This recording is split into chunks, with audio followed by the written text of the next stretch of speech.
Story time audio ബുക്സിലേക്ക് എല്ലാവർക്കും സ്വാഗതം. K Sudhakaran എഴുതിയ നോവൽ സ്നേഹിക്കാൻ ഒരു കാലം. പെൺപിള്ളേർ ഇടുന്ന തരം ഒരു കുപ്പായമല്ലേ പത്മേ ഇത്? പത്മകുമാരിയുടെ കയ്യിലിരുന്ന ലെഗിൻസ് കണ്ട് രാമചന്ദ്ര മേനോൻ മനസ്സിലാവാതെ ചോദിച്ചു. അതേ ചേട്ടാ, പെൺകുട്ടികൾ ധരിക്കണ ഒരു തരം ഇറുക്കമുള്ള പാൻസാ ഇത്, പത്മകുമാരി പറഞ്ഞു. നിനക്കിതെവിടെന്ന് കിട്ടി? ഈ തലയിണയുടെ കീഴിൽ ഇരുന്നതാ. രാമചന്ദ്ര മേനോൻ ഒന്ന് ഞെട്ടി. ഇതെങ്ങനെ ഇവിടെ വന്നു? അതാ എനിക്ക് മനസ്സിലാവാത്തെ. വിഷണ്ണയായി പത്മകുമാരി അദ്ദേഹത്തെ നോക്കി. ഇവിടെ ഏതെങ്കിലും പെണ്ണ് വന്നു കാണുമോ? മേനോന് സംശയമായി. ഏത് പെണ്ണ്? അതെങ്ങനെ ഞാൻ അറിയും? ഇവിടെ അവൻ ഒറ്റയ്ക്കല്ലയോ താമസം? മേനോൻ പറഞ്ഞു വരുന്നത് എന്താണെന്ന് പത്മകുമാരിക്ക് പെട്ടെന്ന് പിടികിട്ടി. അയ്യേ, നമ്മുടെ ശ്രീമോനെക്കുറിച്ചാണോ ചേട്ടൻ ഈ പറയുന്നേ? അവനെപ്പോലൊരു സൽസ്വഭാവിയായ ആൺകുട്ടിയെ ചേട്ടൻ വേറെ കണ്ടിട്ടുണ്ടോ? അവനെക്കുറിച്ച് മോശമായിട്ട് ചിന്തിക്കുക പോലും ചെയ്യല്ലേ. അമ്മയുടെ മനസ്സ് തേങ്ങി. പിന്നിതെങ്ങനെ ഇവിടെ വന്നു? മേനോന്റെ ചോദ്യത്തിന് മുന്നിൽ പത്മകുമാരി മിഴിച്ചു നിന്നു. ഇതുപോലെ വേറെന്തെങ്കിലും ഉണ്ടോന്ന് നോക്കിക്കേ, മേനോൻ ആവശ്യപ്പെട്ടു. ഭിത്തിയലമാരയും മേശയുടെ ഡ്രോയറുകളും ബാത്റൂമും പത്മകുമാരി അരിച്ചു പെറുക്കി പരിശോധിച്ചു. ഒന്നും കണ്ടില്ല. ബെഡിൻ്റെ കീഴിൽ വലിയ ഒരു സൂട്ട് കേസ് വെച്ചിരിക്കുന്നത് മേനോൻ്റെ ശ്രദ്ധയിൽപ്പെട്ടു. അദ്ദേഹം അത് വലിച്ചെടുത്തു. പക്ഷേ സൂട്ട് കേസ് പൂട്ടിയിട്ടിരിക്കുകയായിരുന്നു. ഇത് അവൻ്റേതാണോ? എനിക്കറിയത്തില്ല ചേട്ടാ, നിസ്സഹായതയോടെ പത്മകുമാരി പറഞ്ഞു.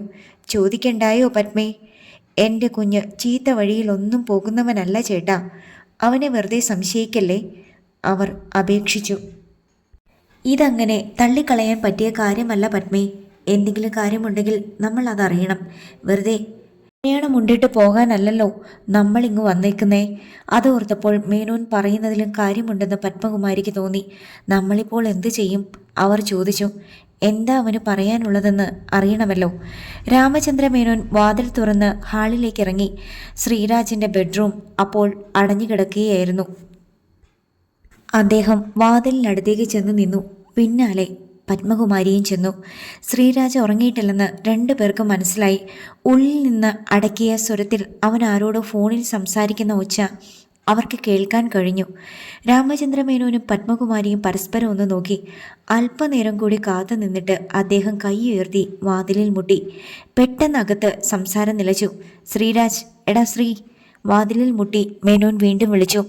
ഒരു നിമിഷം കഴിഞ്ഞപ്പോൾ വാതിൽ തുറക്കപ്പെട്ടു.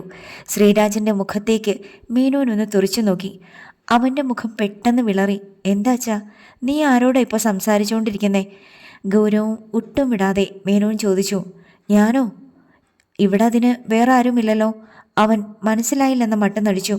ഫോണിൽ ആരോടാ സംസാരിച്ചെന്നാ ചോദിച്ചേ? മേനോൻ വിശദമാക്കി. അതോ, എൻ്റെ ഫ്രണ്ട് ഇപ്പം വിളിച്ചു, ഞങ്ങൾ സംസാരിക്കുകയായിരുന്നു. മേനോൻ മുറിയിലേക്ക് കയറി ചെന്നു. ബെഡിൽ വെച്ചിരിക്കുകയായിരുന്നു ശ്രീരാജൻ്റെ മൊബൈൽ. അവൻ അത് പെട്ടെന്ന് കയ്യിലെടുത്തു. ഏത് ഫ്രണ്ട്?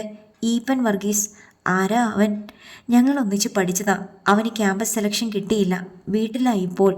ഞങ്ങളുടെ കമ്പനിയിൽ വല്ല വേക്കൻസിയും ഉണ്ടോയെന്നറിയാൻ വിളിച്ചതാ. പെട്ടെന്ന് അവൻ്റെ കയ്യിൽ നിന്ന് മേനോൻ മൊബൈൽ പിടിച്ചു വാങ്ങി. ഹണിയുടെ പേര് പണ്ടേ ഈപ്പൻ എന്ന പേരിലാണ് അവൻ സേവ് ചെയ്തിരുന്നത്. എന്നാലും ലാസ്റ്റ് കോൾ എടുത്ത് ആ നമ്പറിൽ അച്ഛൻ വിളിച്ചു നോക്കിയാൽ ഹണിയായിരിക്കും സംസാരിക്കുന്നത്. മേനോൻ്റെ കയ്യിലിരുന്ന മൊബൈലിൽ അപ്പോൾ ഒരു കോൾ വന്നു. മേനോൻ അത് മുഖത്തോടടുപ്പിച്ചു നോക്കി. ഈപ്പൻ കോളിംഗ്. ഇന്നാ സംസാരിക്ക്. അദ്ദേഹം മൊബൈൽ ശ്രീരാജിന് കൊടുത്തു. പേടി പുറമേ കാണിക്കാതെ അവൻ കോൾ എടുത്തു. ഹലോ ഈപ്പ, സോറി, കോൾ കട്ട് ചെയ്തതല്ല. നാട്ടിൽ നിന്ന് എൻ്റെ ഫാദറും മദറും വന്നിട്ടുണ്ട്, അവരോട് സംസാരിക്കാൻ വേണ്ടി. അത് പ്രശ്നമില്ല, നാളെ സൺഡേ അല്ലേ, 2 ദിവസം കഴിഞ്ഞ് ഞാൻ നിന്നെ വിളിക്കാം. ശരിയടാ, ഗുഡ് നൈറ്റ്. വളരെ സ്വാഭാവികതയോടെയാണ് അവൻ ഹണിയോട് സംസാരിച്ചത്. തുടക്കത്തിൽ തന്നെ കാര്യം മനസ്സിലാക്കി അവൾ ഉടൻ തന്നെ കോൾ കട്ട് ചെയ്തു. പക്ഷേ അച്ഛനെയും അമ്മയെയും വിശ്വസിപ്പിക്കാനായി അല്പനേരം കൂടി വെറുതെ പറഞ്ഞിട്ടാണ് അവൻ സംസാരം നിർത്തിയത്. എങ്കിലും അച്ഛനും അമ്മയ്ക്കും എന്തോ സംശയം തട്ടിയിട്ടുണ്ടെന്ന് അവരുടെ മുഖം കണ്ടപ്പോൾ അവന് തോന്നി. ഈ ഫ്ലാറ്റിൽ നീയല്ലാതെ വേറെ ആരെങ്കിലും താമസിക്കുന്നുണ്ടോ? പെട്ടെന്ന് രാമചന്ദ്ര മേനോൻ ചോദിച്ചു. ശ്രീരാജ് ഒന്ന് ഞെട്ടി. അല്ല, ഏതെങ്കിലും പെണ്ണ് ഇവിടെ വന്നിട്ടുണ്ടോ? മറുപടി പറയാനാവാതെ അവൻ ഉമിനീരിറക്കി. ഇല്ലച്ചാ, എന്താ ഇങ്ങനൊക്കെ? നിഷ്കളങ്കത നടിച്ച് അവൻ അച്ഛൻ്റെ മുഖത്തേക്ക് നോക്കി. അതിങ്ങെടുത്തോണ്ട് വാ പത്മേ, മേനോൻ ആവശ്യപ്പെട്ടു. എന്തോ അപകടം സംഭവിക്കാൻ പോകുന്നു എന്ന് ശ്രീരാജിന് മനസ്സിലായി. അല്ലെങ്കിൽ പിന്നെ ഇങ്ങനെയൊന്നും. കയ്യിലൊരു ലെഗിൻസുമായി പത്മകുമാരിയും വന്നു. അത് കണ്ട് അവൻ നടുങ്ങി. ആ ബെഡ്റൂമിൽ നിന്ന് കിട്ടിയതാ. ആരുടേതാണിത്? മേനുവിൻ്റെ ചോദ്യം കേട്ടപ്പോൾ തല ചുറ്റി വീഴുമെന്ന് അവന് തോന്നി. കൈയോടെ പിടിച്ചു കഴിഞ്ഞു. തൊണ്ടി മുതൽ ഇതാ അമ്മയുടെ കയ്യിൽ. അയ്യോ, ഇത് ചിലപ്പോൾ കവിതയുടേതായിരിക്കും. അവൻ നിലയില്ലാതെ ഒരു കച്ചിത്തുരുമ്പിൽ പിടിച്ചു. ഏത് കവിത? ഗിരീഷിൻ്റെ വൈഫ്. അവനും ഞാനും കൂടല്ലേ ഈ ഫ്ലാറ്റ് റെൻറ്റിനെടുത്തേക്കുന്നേ. ബാംഗ്ലൂരിലേക്ക് പോകുന്നതിന് മുമ്പ് രണ്ടുപേരും 3-4 ദിവസം ഇവിടെ താമസിച്ചായിരുന്നു. അത് അവരുടെ റൂമാണ്. അവൻ്റെ സൂട്ട് കേസാ കട്ടിലിൻ്റെ കീഴിൽ വെച്ചേക്കുന്നത്. ശ്രീരാജ് പറഞ്ഞത് കേട്ടപ്പോൾ പെട്ടെന്ന് പത്മകുമാരിയുടെ മുഖം ആശ്വാസം കൊണ്ടായിഞ്ഞു. ഞാൻ അപ്പോഴേ പറഞ്ഞതല്ലേ, നമ്മുടെ ശ്രീയെ നല്ല അച്ചടക്കത്തോടെയല്ലേ നമ്മൾ വളർത്തിയേ. ഒരിക്കലും അവൻ തെറ്റായ വഴിയിൽ പോകത്തില്ല. രാമചന്ദ്ര മേനോനും ചെറിയ ജാളിയും തോന്നി. എടുത്തു ചാടി അവനെ ഇങ്ങനെ ചോദ്യം ചെയ്യേണ്ടായിരുന്നു. പക്ഷേ തൻ്റെ ഭാഗത്ത് തെറ്റൊന്നുമില്ലെന്ന് അവനെ ബോധ്യപ്പെടുത്തി കൊടുക്കണമല്ലോ. എല്ലാ അച്ഛനമ്മമാരും മക്കൾ നല്ലവരായി ജീവിക്കണമെന്ന് ആഗ്രഹമുള്ളവരാണ്. ഇതുവരെ നീ ഞങ്ങളെ അനുസരിച്ചിട്ടേയുള്ളൂ. ഇനിയായാലും അങ്ങനെ തന്നെയായിരിക്കുമെന്ന ഞങ്ങളുടെ വിശ്വാസം, മേനോൻ പറഞ്ഞു. ഒരു വലിയ അപകടത്തിൽ നിന്ന് തലനാരിഴയ്ക്ക് രക്ഷപ്പെട്ടതിൻ്റെ അത്യാഹ്ലാദത്തിലായിരുന്നു അപ്പോൾ ശ്രീരാജ്. താൻ പറഞ്ഞതെല്ലാം കണ്ണുമടച്ച് വിശ്വസിച്ച അച്ഛനും അമ്മയ്ക്കും വേണ്ടി എന്തു ചെയ്യാനും അവൻ തയ്യാറായിരുന്നു. അക്കാര്യത്തിൽ രണ്ടുപേർക്കും എന്നെ വിശ്വസിക്കാം, അവൻ പറഞ്ഞു. എന്നാൽ ഞാൻ ചോദിക്കട്ടെ, ഇപ്പോഴത്തെ ചില പിള്ളേരെ പോലെ നീ എന്തെങ്കിലും ബന്ധത്തിൽ ചെന്ന് ചാടിയിട്ടുണ്ടോ? മേനോൻ ചോദിച്ചു. എന്തു ബന്ധം? അതുപോലും മനസ്സിലായില്ലെന്ന മട്ടിൽ അവൻ നല്ല കുട്ടി ചമഞ്ഞു. ഏതെങ്കിലും പെണ്ണുമായിട്ട് നിനക്ക് വല്ല അടുപ്പമോ മറ്റോ ഉണ്ടോന്നാ മോനെ അച്ഛൻ ചോദിച്ചത്, പത്മകുമാരി വിശദീകരിച്ചു.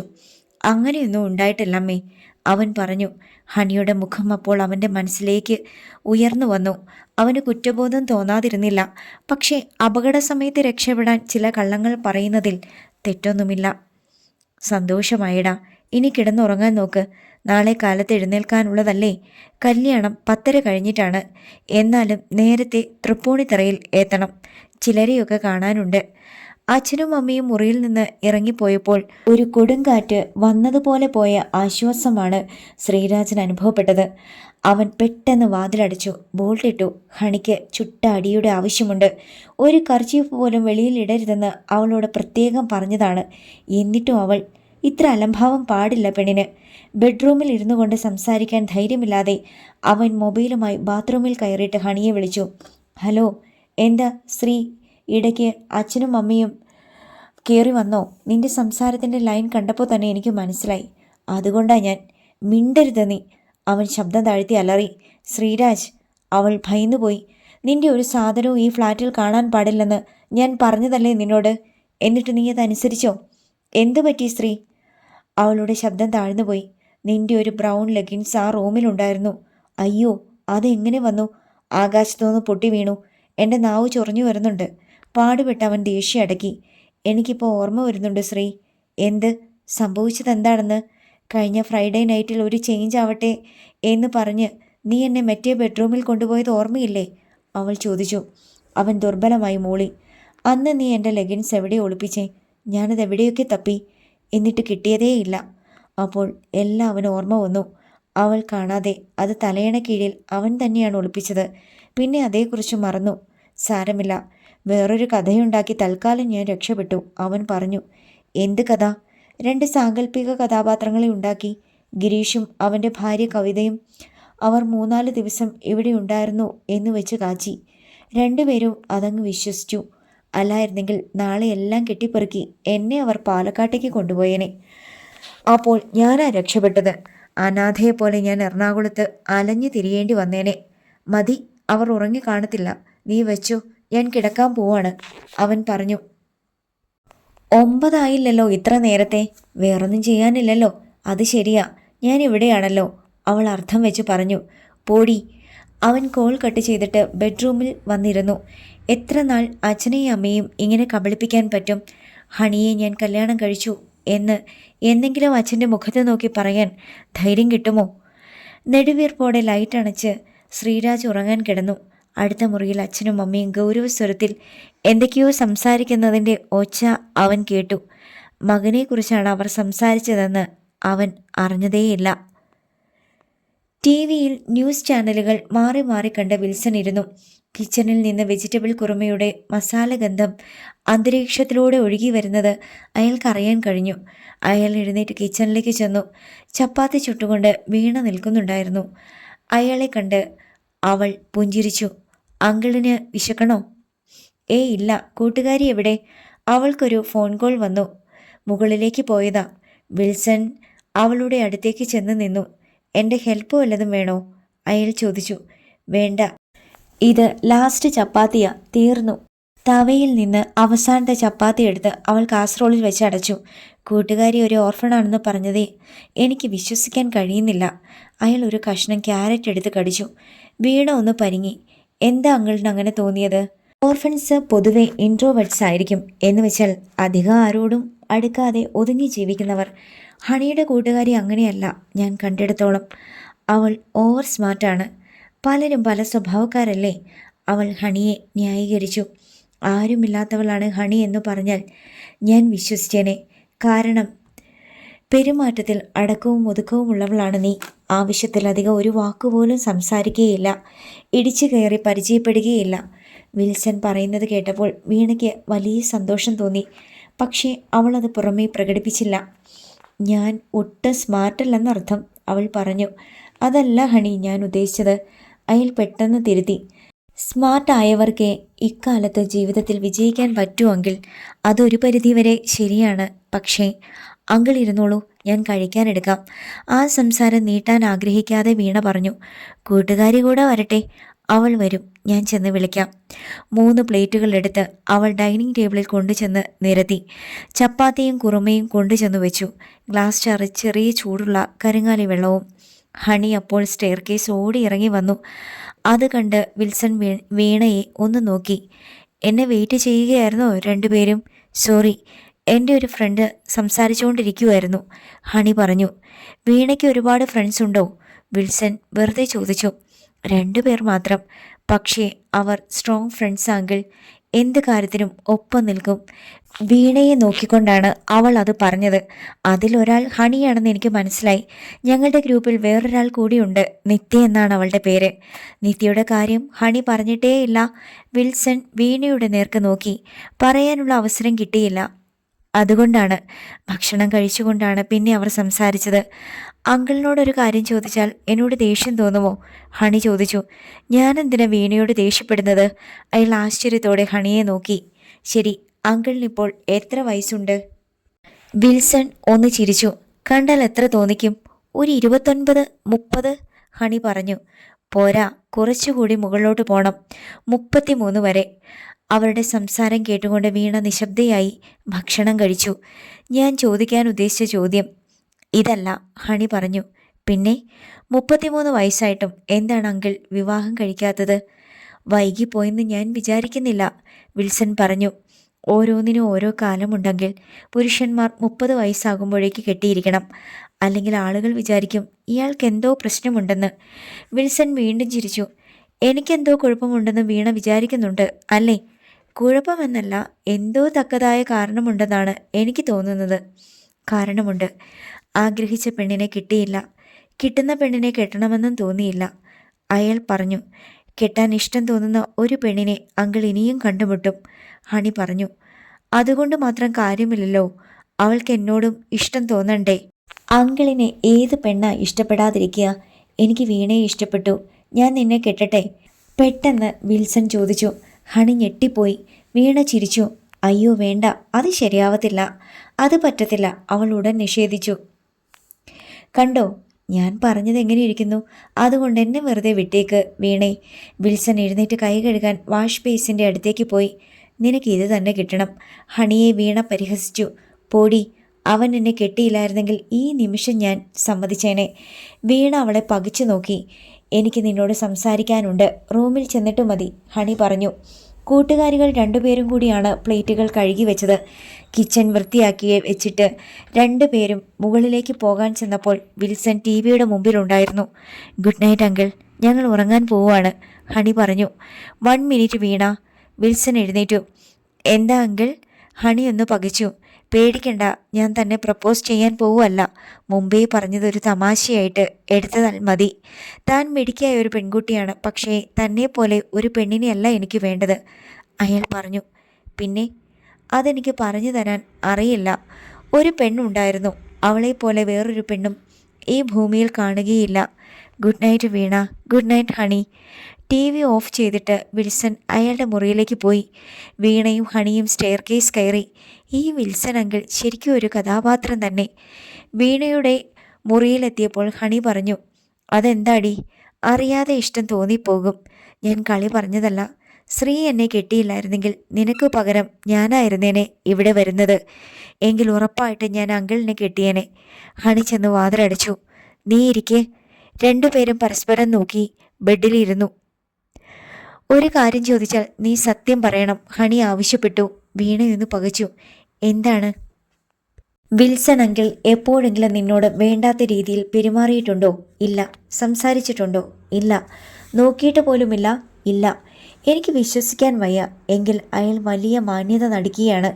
ഹണി, നമുക്ക് ഈ വിഷയം വിടാം. വിൽസൺ അങ്കിൾ എങ്ങനെയുള്ള ആളെങ്കിലും ആകട്ടെ, അതിന് നമുക്കെന്താ? നാളെ കഴിഞ്ഞ് നീ അവിടുന്ന് പോകും. ഏതാനും ദിവസങ്ങൾക്കകം ഞാനും സ്ഥലം വിടും. പിന്നെ നമ്മൾ ആ മനുഷ്യനെ ഒരിക്കലും കണ്ടെന്ന് വരില്ല, വീണ പറഞ്ഞു.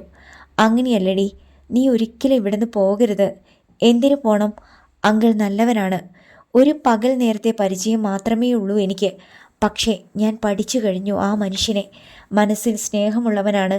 നിന്നെ ഇഷ്ടമാണ്. നീ വേറെന്തെങ്കിലും പറ ഹണി. അവൾ ദേഷ്യം നടിച്ചു. 33 വയസ്സൊരു വയസ്സല്ലടി. അതേക്കുറിച്ച് ഓർത്ത് നീ വിഷമിക്കേണ്ട. പുരുഷനായാൽ പക്വത വേണം. കുട്ടിക്കളി പാടില്ല. ശ്രീരാജിന് എല്ലാം കുട്ടിക്കളിയാണ്. ആലോചന തീരെയില്ല. നീ എന്താ പറഞ്ഞു വരുന്നത്? വീണ ചോദിച്ചു. ശ്രീക്ക് തൻ്റെ ഇടമുണ്ടായിരുന്നെങ്കിൽ എനിക്കിന്ന് അവിടുന്ന് ഒളിച്ചോടേണ്ടി വരില്ലായിരുന്നു. എനിക്കെന്ത് വിഷമമുണ്ടെന്ന് നിനക്കറിയാമോ? ഹണിയുടെ കണ്ണുകളിലെ നിരാശ അവൾ കണ്ടു. കെട്ടുകഴിഞ്ഞ അന്ന് തന്നെ അവന് വേണമെങ്കിൽ വീട്ടിൽ അറിയിക്കാമായിരുന്നു. പക്ഷേ ധൈര്യമില്ലായിരുന്നു അവന്. എത്ര നാൾ ഇങ്ങനെ ഒളിച്ചു കളിക്കും അവൻ? സ്നേഹം മാത്രമാണോ ആണിൽ നിന്ന് നമ്മൾ പ്രതീക്ഷിക്കുന്നത്? സുരക്ഷിതത്വം കൂടിയല്ലേ? ഹണി പറയുന്നതിൽ കാര്യമുണ്ടെന്ന് അവൾക്ക് തോന്നി. ഇവിടുന്ന് പോയാൽ നീ സുരക്ഷിതയാണെന്ന് നിനക്ക് തോന്നുന്നുണ്ടോ വീണേ? നിന്റെ രവീന്ദ്രൻ ചേട്ടൻ വെറുതെ ഇരിക്കുമെന്നാണോ നിന്റെ വിചാരം?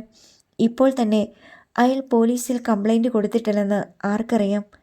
ആ ഓർമ്മയിൽ വീണ ഞെട്ടി. 36 വയസ്സിലെ രവീന്ദ്രൻ ചേട്ടന് പോരാഞ്ഞതിന് ഭാര്യയെ കൊന്നവനും. എന്തുകൊണ്ടും അയാളേക്കാൾ സ്വീകാരനല്ലേ വിൽസൺ അങ്കിൾ? പക്ഷേ വിൽസൺ അങ്കിളിന് എന്നെ ഇഷ്ടപ്പെടണമെന്നില്ലല്ലോ. ഇഷ്ടം നേടിയെടുക്കണം. അവിടെയാണ് നീ വിജയിക്കേണ്ടത്. എനിക്കതിനുള്ള കഴിവൊന്നുമില്ല ഹണി. അതൊക്കെ നിന്റെ തോന്നലാണ്. അങ്കിളിന് നിന്നെ ഇപ്പോൾ തന്നെ ഇഷ്ടമാണെന്നാണ് എൻ്റെ വിശ്വാസം, ഹണി പറഞ്ഞു. അങ്കിൾ നല്ലവനാണ്. അതുകൊണ്ട് മാത്രമാണ് എന്നെ ഇവിടെ താമസിക്കാൻ അനുവദിക്കുന്നത്.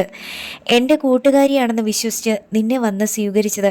പക്ഷേ ഇത്രയും നാൾ ഞാൻ വഞ്ചിക്കുകയായിരുന്നു എന്നറിഞ്ഞാൽ ആ നിമിഷം എന്നെ ഇവിടെ നടിച്ചിറക്കും. അതിന് നീ എന്ത് വഞ്ചന കാണിച്ചു? ഇപ്പോൾ കാണിക്കുന്നത് വഞ്ചനയല്ലേ? ഹണി എന്ന പേരിൽ ആൾമാറാട്ടം നടത്തുന്ന വീണയല്ലേ ഞാൻ? ഹണിക്ക് അതിന് മറുപടി ഉണ്ടായിരുന്നില്ല. അഭിമാനമുള്ള ഒരു പുരുഷനും അത് സഹിച്ചെന്ന് വരില്ല. മതി, നമുക്ക് വേറെന്തെങ്കിലും ഒരു മാർഗം ആലോചിക്കാം. തൽക്കാലം നമുക്ക് ഉറങ്ങാം. രണ്ടുപേരും ലൈറ്റ് അണച്ച് ഉറങ്ങാൻ കിടന്നു. പക്ഷേ രണ്ടുപേർക്കും ഉറക്കം വന്നില്ല. പിറ്റേന്ന് ഞായർ. ബ്രേക്ക്ഫാസ്റ്റ് കഴിഞ്ഞ് വീണയും ഹണിയും മുകളിലത്തെ മുറിയിലിരുന്ന് സംസാരിക്കുകയായിരുന്നു.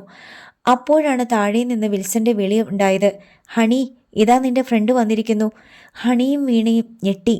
ഏത് ഫ്രണ്ട്? വീണ മെല്ലെ സ്റ്റെയർ കേസ് ഇറങ്ങിച്ചെന്ന് താഴേക്ക് നോക്കി. അവളുടെ ക്ലാസ്മേറ്റ് പ്രിയ ചെറിയാനും കസിൻ ഷിജിയും വിൽസനോട് സംസാരിച്ചുകൊണ്ട് സ്വീകരണ മുറിയിൽ ഇരിക്കുന്നുണ്ടായിരുന്നു. പ്രിയ ചെറിയാനെയും അവളുടെ കസിൻ ഷിജിയെയും കണ്ട് വീണ ഞെട്ടി. പക്ഷെ അവരുടെ കണ്ണിൽ പെടുന്നതിനു മുമ്പ് അവൾ മുകളിലേക്ക് പിൻവലിഞ്ഞു. ശബ്ദം കേൾപ്പിക്കാതെ സ്റ്റെയർ കേസ് കയറി അവൾ പൂച്ചയെപ്പോലെ മുറിയിലെത്തി. ആരാടി വന്നത്? അവളുടെ വിളറിയ മുഖം കണ്ട് ഹണി ആരാഞ്ഞു. നീ ഒച്ച വയ്ക്കാതെ. നമ്മുടെ പ്രിയ ചെറിയാനും അവളുടെ കസിനും ഇന്നലെ റെയിൽവേ സ്റ്റേഷനിൽ വെച്ച് കണ്ടില്ലേ? വീണ പറഞ്ഞു. ഹണി ഒന്ന് ഞെട്ടി. ആ നാശങ്ങളെ എന്തിനാ ഇങ്ങോട്ട് കെട്ടിയെടുത്തേ? ഹണിക്ക് ദേഷ്യം വന്നു. അങ്കിളുമായിട്ട് രണ്ടെണ്ണവും താഴെ ഇരുന്ന് സംസാരിക്കുക. നമ്മളിനി എന്തോ ചെയ്യുമടി? ആദിയോടെ വീണ ചോദിച്ചു. എന്ത് ചെയ്യണമെന്ന് ഒരു പിടുത്തവും കിട്ടുന്നില്ലടി, വിഷണ്ണിയായി ഹണി പറഞ്ഞു. സകല കള്ളക്കളിയും ഇന്ന് പൊളിയും. ഞാനും വരും നിന്റെ കൂടെ എറണാകുളത്തിന്. എനിക്ക് വേറെ വഴിയൊന്നുമില്ല. നീയൊന്ന് സമാധാനപ്പെട് വീണ. ഞാനൊന്ന് ആലോചിക്കട്ടെ. ഇനി ആലോചിച്ചിട്ടൊന്നും കാര്യമില്ലടി. ഞാൻ ഹണിയല്ലെന്ന് അവൾ അങ്കിളിനോട് പറയും. അതോടെ നമ്മൾ രണ്ടുപേരും വെട്ടിലാകും. ഉടൻ തന്നെ നിന്റെ ചാച്ചനെ വിളിച്ച് അങ്കിൾ ഇക്കാര്യം പറയും. ഇത്രയും ദിവസം നീ എവിടെയായിരുന്നെന്ന് ചോദിക്കുമ്പോൾ നീ എന്ത് മറുപടി പറയും? നീ എന്നെ ഭ്രാന്ത് പിടിപ്പിക്കാതെ വീണ. നമ്മളെ അവൾ കാണുന്നതിന് മുമ്പ് അവളെ ഇവിടെ നിന്ന് ഇറക്കി വിടണം. അതിനുള്ള വഴിയാ ഞാൻ ആലോചിക്കുന്നേ. ഹണി പറഞ്ഞത് കേട്ടപ്പോൾ വീണ നിശബ്ദയായി. എല്ലാ കുരുക്കുകളും ഉണ്ടാക്കി വെച്ചവൾ തന്നെ അതഴിച്ചെടുക്കാനുള്ള വഴികളും കണ്ടുപിടിക്കട്ടെ. അങ്കിളിൻ്റെ മൊബൈലിലേക്ക് വിളിച്ച് രണ്ടുപേരെയും ഇറക്കി വിടാൻ പറഞ്ഞാലോ? അല്ലെങ്കിൽ നമുക്ക് അവരെ കാണാൻ താല്പര്യമില്ലെന്ന് പറയാം. എന്താ? ഹണി പെട്ടെന്ന് ചോദിച്ചു. അതിലെന്തോ കള്ളത്തരമുണ്ടെന്ന് പ്രിയ വിചാരിക്കും. അവൾ പോവുകയില്ല. തന്നെയുമല്ല, അങ്കിളിനോട് നമ്മൾ എന്ത് കാരണം പറയും? വീണ എതിർത്തു. എങ്കിൽ നമുക്ക് വേറൊരു റിസ്ക് എടുക്കാം. ഹണി പറഞ്ഞു. എന്ത് റിസ്ക്? നമ്മൾ താഴേക്ക് പോകാതെ അവളുമാരെ ഇങ്ങോട്ട് വിളിക്കാം. ഇവിടെ ഇരുന്ന് സംസാരിക്കാം. അപ്പോൾ അങ്കിൾ ഒന്നും കേൾക്കുകയുമില്ല, ഒന്നും മനസ്സിലാകത്തുമില്ല. അതൊരു നല്ല ഐഡിയ ആണെന്ന് വീണയ്ക്ക് തോന്നി. പക്ഷെ അവർ തിരിച്ചു പോകുമ്പോഴോ? അങ്കിളിനെ കാണുമല്ലോ, വീണ പറഞ്ഞു. അവിടെയാണ് റിസ്ക്. നമ്മളത് എടുത്തേ പറ്റൂ. ചിലപ്പോൾ അങ്കിളിനോട് സംസാരിക്കാതെ തന്നെ അവർ പോകും. അല്ലെങ്കിൽ നമ്മൾ അവരെ സംസാരിപ്പിക്കാതെ നോക്കണം. രണ്ടുപേരും ഒടുവിൽ അപകടം ഏറ്റെടുക്കാൻ തന്നെ തയ്യാറായി. നീ ചെന്ന് വിളിക്ക്. അതാ നല്ലത്. നീയല്ലേ ഇവിടുത്തെ വീട്ടുകാരി? ഹണി പറഞ്ഞു. വീണ എതിർക്കാൻ നിന്നില്ല. അവൾ മെല്ലെ സ്റ്റെയർ കേസ് പാതി വഴി ഇറങ്ങിച്ചെന്നു. ഡ്രോയിങ് റൂമിലിരുന്ന് വിൽസനോട് സംസാരിക്കുകയായിരുന്നു പ്രിയയും ഷിജിയും. പ്രിയ, മുകളിലേക്ക് വാ. ഹണി അവിടെ നിന്നുകൊണ്ട് ക്ഷണിച്ചു. 3 പേരും തല തിരിച്ച് മുകളിലേക്ക് നോക്കി. ചെല്ല് പ്രിയ, അവിടെ ആകുമ്പോൾ കൂട്ടുകാരികൾക്ക് സ്വസ്ഥമായിട്ടിരുന്ന് സംസാരിക്കാമല്ലോ. വിൽസൺ അനുവാദം കൊടുത്തു. ശരിയെങ്കിൽ അവരെ കണ്ടിട്ട് വരാം. ഇവിടെ തന്നെ കാണുമല്ലോ അല്ലേ? പ്രിയയും ഷിജിയും എഴുന്നേറ്റു. കാണും, പോയിട്ട് വാ. പ്രിയയും ഷിജിയും മുകളിലേക്ക് സ്റ്റെയർ കേസ് കയറി. അവർ വീണയോടൊപ്പം അവളുടെ മുറിയിലേക്ക് ചെന്നു. ഉള്ളിലുള്ള ദേഷ്യം മറച്ചുവെച്ച് ഹണി അവരെ നോക്കി ചിരിച്ചു. എങ്ങനെ വീട് കണ്ടുപിടിച്ചു നീ? അവൾ ചോദിച്ചു. ഈ ലൊക്കേഷനൊക്കെ ഷിജിക്കറിയാം. അവൾ ഇതുവഴി കുറേ ചെത്തിയിട്ടുണ്ട്, പ്രിയ പറഞ്ഞു. ഷിജി ചിരിച്ചു. ടൈറ്റ് ജീൻസും നേർത്ത ടീഷർട്ടുമായിരുന്നു ഷിജിയുടെ വേഷം. ആണുങ്ങളെ ഇളക്കാൻ തന്നെയാണ് അവൾ രാവിലെ വീട്ടിൽ നിന്ന് പുറപ്പെട്ടതെന്ന് ഹണിക്ക് തോന്നി. വിൽസൺ അങ്കിളിന് എന്ത് തോന്നിക്കാണുമോ എന്തോ. തുള്ളി തുളുമ്പിയാണ് പെണ്ണിൻ്റെ നിൽപ്പും നടപ്പും. കണ്ടാൽ തന്നെ അറിയാം കുറേ ചെത്തിയ പെണ്ണാണെന്ന്. ഇരിക്കടി. എന്താ പിന്നെ രാവിലെ തന്നെ ഇറങ്ങിയത്? ഹണി ചോദിച്ചു. കനകക്കുന്നിൽ ഫ്ലവർ ഷോ നടക്കുവല്ലേ, കൊണ്ടുപോകാമെന്ന് ഷിജി പറഞ്ഞു. എന്നാൽ പിന്നെ വരാമെന്ന് ഞാനും സമ്മതിച്ചു. ബെഡിലേക്ക് പ്രിയയും ഷിജിയും ഇരുന്നു. അതിന് കനകക്കുന്നിലേക്ക് പോകുന്നത് ഇതുവഴിയല്ലല്ലോ, ഹണി പറഞ്ഞു. ഇതിലേ വന്നതിന് ഒരു പ്രത്യേക കാരണമുണ്ടടി. ഷിജിയെ നോക്കി ഒരു കള്ളച്ചിരിയോടെ പ്രിയ പറഞ്ഞു. എന്ത് കാരണം? ഒന്നും മിണ്ടാതിരിക്കാമോ പ്രിയേ? നാണത്തോടെ ഷിജി അവളുടെ കൈത്തണ്ടയിൽ അമർത്തി പിടിച്ചു. ശരി, ഞാൻ മിണ്ടുന്നില്ല. ഹണിയും വീണയും പരസ്പരം ഒന്ന് നോക്കി. രണ്ടുപേരുടെയും വരവിൽ എന്തോ കള്ളത്തരമുണ്ടെന്ന് അവർക്ക് മനസ്സിലായി. ഷിജി ഏത് കോഴ്സിനാ ചെന്നൈയിൽ പഠിക്കുന്നേ? Fashion designing. വീണയുടെ ചോദ്യത്തിന് അവൾ മറുപടി പറഞ്ഞു. എത്ര നാളത്തേക്കാ? 3 ഇയർ കോഴ്സ്. അത് കംപ്ലീറ്റ് ചെയ്ത് എക്സാമും കഴിഞ്ഞു. ഇനി റിസൾട്ട് വന്നാൽ മതി, ഷിജി പറഞ്ഞു. വിൽസൺ അങ്കിളും നീയും തമ്മിൽ എന്താ ബന്ധം? ഹണിയോട് പ്രിയ ചോദിച്ചു. ഞങ്ങൾ കസിൻസാ, വീണ പറഞ്ഞു. കസിൻസ് എന്ന് പറഞ്ഞാൽ? എൻ്റെ ചാച്ചനും അങ്കിളിൻ്റെ ഡാഡിയും ബന്ധുക്കളാ. എവിടെ അങ്കിളിൻ്റെ നാട്? തിരുവല്ലയിലാ. തിരുവല്ലയിൽ എവിടെയാ? തുകലാശ്ശേരി എന്ന് പറയും. അങ്കിളുടെ വീട്ടിൽ ആരൊക്കെയുണ്ട്? പ്രിയയുടെ ഈ ചോദ്യം ചെയ്യലിന് പിന്നിൽ എന്തോ ഗൂഢോദ്ദേശമുണ്ടെന്ന് ഹണിക്ക് തോന്നി. ഡാഡിയും മമ്മിയുമുണ്ട്. അങ്കിൾ ഏറ്റവും ഇളയതാ. സിസ്റ്ററും ബ്രദറും ഒക്കെ മാരേജ് കഴിഞ്ഞ് വെളിയിലാ. പുള്ളിക്ക് ഇലക്ട്രോണിൽ എഞ്ചിനീയർ അല്ലേ? എല്ലാം ശ്രദ്ധാപൂർവം കേട്ടിരിക്കുകയായിരുന്നു ഷിജി.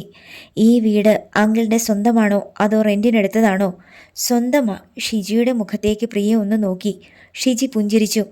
നിങ്ങൾ സംസാരിച്ചിരിക്കെ, ഞാൻ കുടിക്കാൻ എന്തേലും കൊണ്ടുവരാം, വീണ പറഞ്ഞു. ഹണി അപ്പോൾ അവളെ ഒന്ന് നോക്കി. അതിൻ്റെ അർത്ഥം അവൾക്ക് മനസ്സിലായി. വീണ താഴോട്ട് ഇറങ്ങിച്ചെന്നു. സിറ്റൗട്ടിൽ നിന്നുകൊണ്ട് വിൽസൺ ആരോടോ മൊബൈലിൽ സംസാരിക്കുന്നുണ്ടായിരുന്നു. വീണ 2 കപ്പ് കാപ്പിയുണ്ടാക്കി. വിൽസൺ അങ്കിളിനെ കാണാതെ എങ്ങനെ പ്രിയയെയും ഷിജിയെയും പറഞ്ഞുവിടാൻ പറ്റും എന്ന ചിന്തയിലായിരുന്നു അവൾ. ഹണി. പിന്നിൽ നിന്ന് വിൽസൻ്റെ വിളി കേട്ട് വീണ തിരിഞ്ഞു നോക്കി.